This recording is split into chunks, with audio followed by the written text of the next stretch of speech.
ADHD ഉള്ള കുട്ടികൾ lazy അല്ല. അവർക്ക് അവരുടെ എനർജി ചിലപ്പം ഡ്രെയിൻ ഔട്ട് ആയ ശേഷമായിരിക്കും അവരോടും ചെയ്യുന്നത്. അപ്പം ഇവർക്ക് ശ്രദ്ധക്കുറവ് നന്നായിട്ടുണ്ടാവും, അറ്റൻഷൻ ഡെഫിസിറ്റ് ഉണ്ട് ഓൾറെഡി.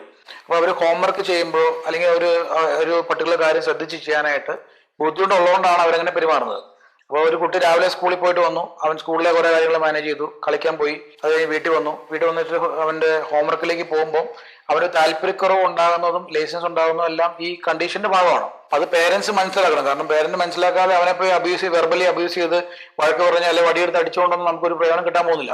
അപ്പൊ അവർക്ക് വേണ്ടിയിട്ടുള്ള ട്രെയിനിങ് കൊടുക്കുമ്പോൾ ഒരു ടീം വർക്ക് ആയിട്ട് psychologist, special educator, occupation therapist, പിന്നെ ഞാൻ പറയാലും മെഡിസിൻസ് വേണമെങ്കിൽ ഡോക്ടറുടെ സൈക്കാട്രിസ്റ്റിന്റെ സഹായം വേണം. ഇങ്ങനെയുള്ള പെരുമാറ്റങ്ങളെല്ലാം സാധാരണയായി നമുക്ക് വരുന്നത് സ്കൂൾ റിലേറ്റഡ് ആയിട്ട് വരുമ്പോഴാണ് നമ്മൾക്ക് വരുന്നത്.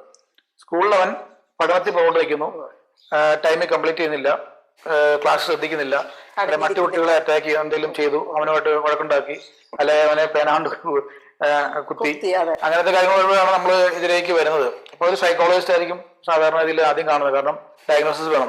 ഇപ്പൊ ക്ലിനിക്കൽ സൈക്കോളജിസ്റ്റ് ADHD സ്ക്രീനിങ് ചെയ്ത ശേഷം ആ കുട്ടിക്ക് പേരൻസിനുള്ള കൗൺസിലിംഗ് കൊടുക്കും. എന്താണ് ADHD ഒരു നമുക്ക് മാനേജ് ചെയ്യാവുന്ന കണ്ടീഷനാണ്. ചില കുട്ടികൾക്ക് മെഡിസിൻസ് വേണം.